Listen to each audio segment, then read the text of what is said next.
it has been a great run of content from the PBA's All-Star Weekend. It's been a while since then, and I'm still uploading videos, although this is the final one. I feel like I'm serving you people reheated lasagna from 3 days ago.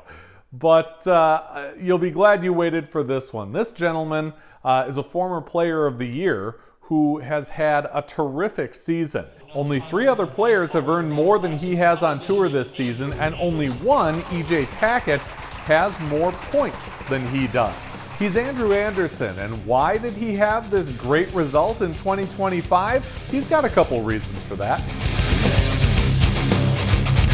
Hey everyone, Bowling with the Pfeff back here at Sussex Bowl, in the site of the Pro-Am for this weekend's All-Star Weekend on the PBA Tour. We've got Andrew Anderson from Holly, Michigan joining us. Thanks for the time. Absolutely. You are having some kind of season. Yeah. And a lot of people are going to point to the equipment change. Yeah. Can we do that fairly, or is there something else going on there? Oh, I think that definitely is a part of it. I mean, it's hard not to believe that, right? I think that it's kind of a culmination. I thought actually at the end of last year I had some good things going. You know, at the PBA League, I won the MVP. I did a lot of good bowling on television. I bowled well overseas in those few events that I bowled. The company switch was kind of just like an add-on, in my opinion, to the already good things I had going. And I think that that's really what took me over the hump. But I think it was more so, even more so I should say, a lot of practice, a lot of mental work. Working with a mental coach, and just a lot of practice, man. When I switch brands, you know, I practice. I'm a decent practicer. I'm not a great practicer. I'm not Chris Barnes. He practices all the time. But I'm a decent practicer. But I think what happened was the brands, when I had all these new balls show up, and I made that switch, I had to practice to learn them. And so while I'm practicing to learn those bowling balls, I was getting so much work in on my physical game that I think that it just kind of is meshing at the right time. Yeah. You mentioned the mental coach. Was that, I guess, a lot of work? Was it little tweaks? Well, how would you describe, I guess, what you've done on your mental game? A lot of work. Yeah? Yeah, I mean, everybody goes through things in life, different things, whether it be family, personal, whatever it may be. Bowling is such a mental sport. You know, I feel like everybody's worded it different, like 90% mental, whatnot. At our level of the game, everybody throws it really good. Everybody is so talented. What really separates people to people, right? It's ball choices, lane play, and mental game.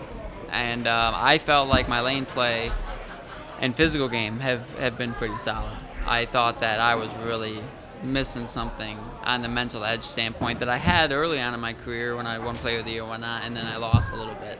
And so working with a mental coach, man, life-changing. Literally, just even outside of bowling, life-changing. Yeah. I can't get out of my mind that image of you, and I believe it's at the U.S. Open, going into that championship match against EJ, in that interview with Kimberly Pressler beforehand, and you were a little spicy? Yeah. Yeah.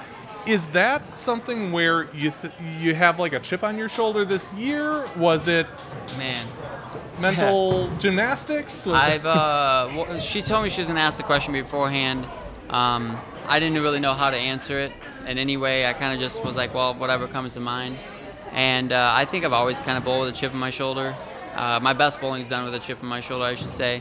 But at the end of the day, like, I think what people, bowlers and spectators don't realize at times is like how hard it is to qualify to get places. Like what EJ did at the World Series of Bowling. People talk about him losing on television. How are you not talking about the fact that he made 7 in a row? Like, the conversations have always been, in my opinion, on the wrong side in some sort of fashion. For me personally, you know, having as much success early on as I did, winning Player of the Year, the expectations for me grew at such a rapid rate. Those were really hard to hold on to, you know, I mean, for anybody. So for me, I think that it's more so proving to myself than it is anybody else. Like, not many people, thankfully. I'm very blessed and fortunate to be able to bowl for a living. I have 5 titles now.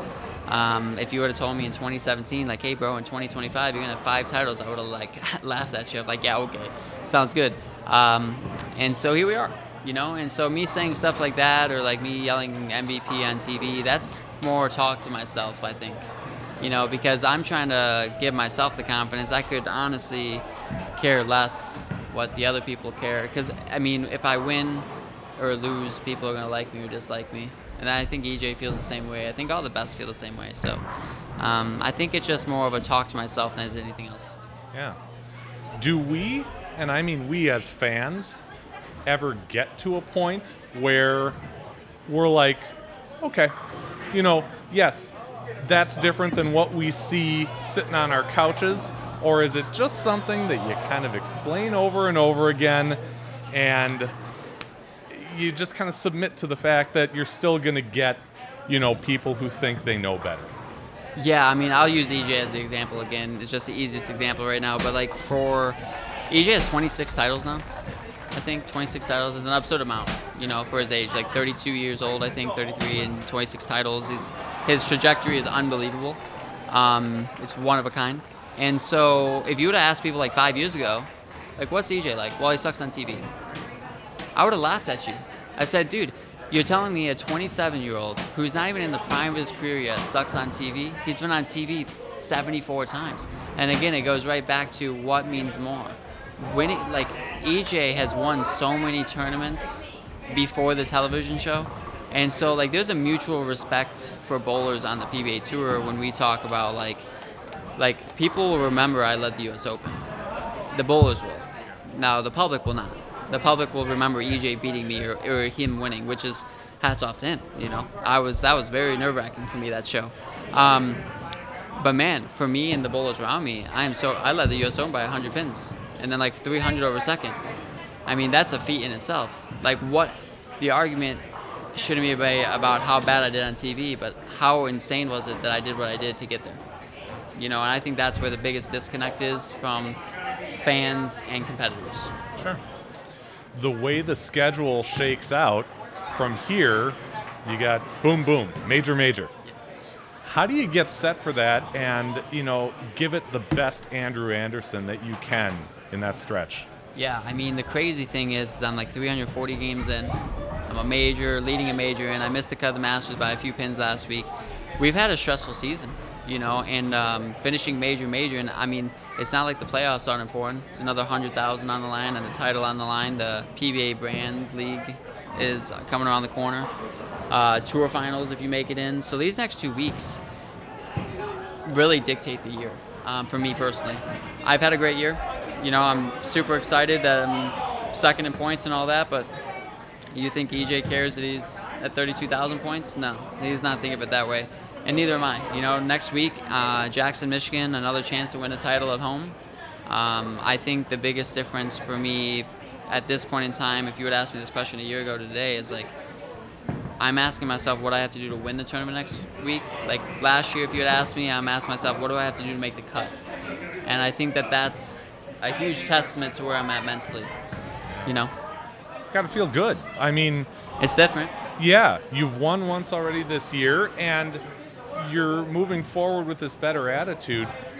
It's got to be one of those situations where, for the first time in a while, the sky's the limit. And that's, I mean, good for anybody in any endeavor. Oh, yeah, and you know what? I'm appreciating it a lot more now than I did in 2018. I won a major in 2018. I can honestly tell you I don't really remember what it feels like much. I don't. I mean, it was that long. Winning the doubles titles with KP, awesome.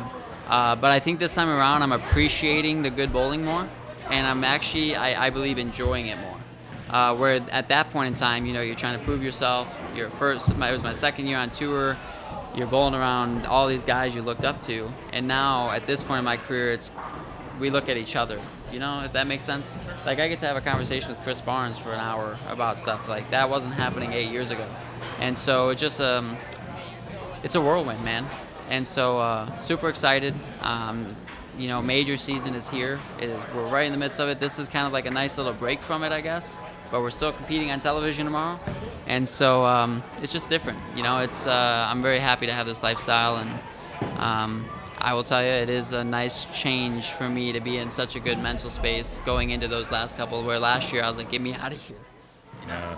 Well, I'll speak for the lot of us and say that it's cool to see. So Yeah, congratulations on what thank you've you. done so far, Yeah, I and appreciate it. best of luck moving forward. Yeah, thank you. Thank you. Go 900 Global. All right. And thank you for watching. If you stick with this playlist, you'll see plenty more coverage from All-Star Weekend. Yeah, thanks, guys. Thank you for watching Bowling with the Pfeff. Pound the like button and subscribe button. It's the easiest way to support the channel, and it's free. Bowling with the Pfeff is brought to you by Chip Magnet. Raise your snack standards. Jerry's Score More bowling supply inside Wagner's Lane. So Eau Claire, Wisconsin area's leader in bowling products and services since 1988. And Visionary Video Hub, video with impact. Email bowlingwiththepfeff@yahoo.com with questions or to appear on the show. You can also reach out on your favorite social media platform.